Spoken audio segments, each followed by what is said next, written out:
Tata Mari koutou, assalamu alaikum. I'm just sitting here this beautiful morning in one of the most beautiful places of Hamilton. Ko te Wananga o Aotearoa, tōku kura, ko mere, rawa ko Emma, ngā kaioko.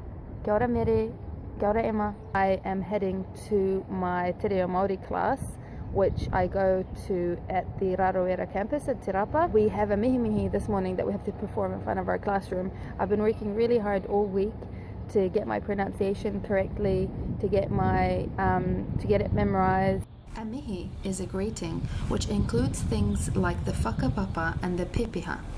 The Whakapapa is when you recite your genealogy, lineage or ancestry, while the Pepeha establishes your identity and your heritage, a way of anchoring yourself to the whenua, to the land.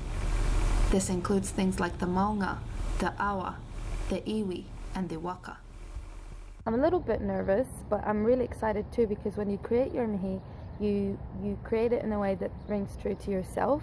You put things in it that are relevant to you. I identified with Arafa as my maunga. That's because obviously that's where all Muslims would go for their pilgrimage, so I think that maunga is more significant to me.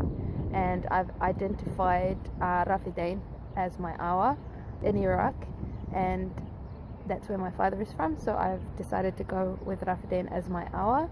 And I've gone for Abraham as my tangata, so Prophet Abraham, because he is the father of all prophets, so I've decided to link myself to him.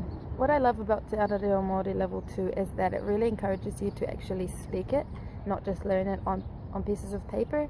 I feel like when you have the confidence to actually utter the words and try to pronounce them correctly and get lots and lots of practice and lots of dialogue, then obviously you're more likely to be successful at learning that language.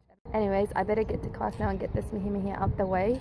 I'll see you back when we're finished. Ko te kupu tuatahi ka mihi ki te kaihanga. Koea rā te timatanga e te whakamutunga o ngā mea katoa. Ko roria ki te atua nui i te rangi. A ngārongo ki runga i te mata o te whenua. Whakaro pai ki ngā tangata katoa. Ko Arafa te maunga. Ko Rafidain te awa.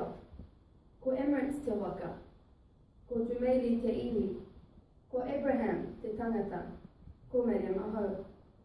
Tūhia ki te rangi, tūhia ki te whenua, tūhia ki te ngākau o ngā tangata. Ko te mea nui, ko te aroha, i hei Maoriora. Maoridom. Wow. Anō te ahuareka o te nohotahi, a te tēnā me te tuakana i runga i te whakaaro kōtahi. Tēnei te mihi ki a koutou e ngā kai whakarongo, ko te tūmana ko ka whaihua tēnei huihunga o tātou.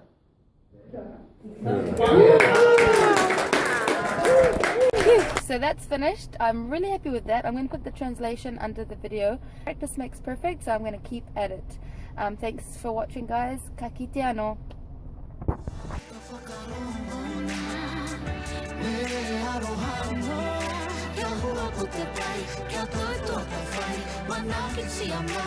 Aotearoa,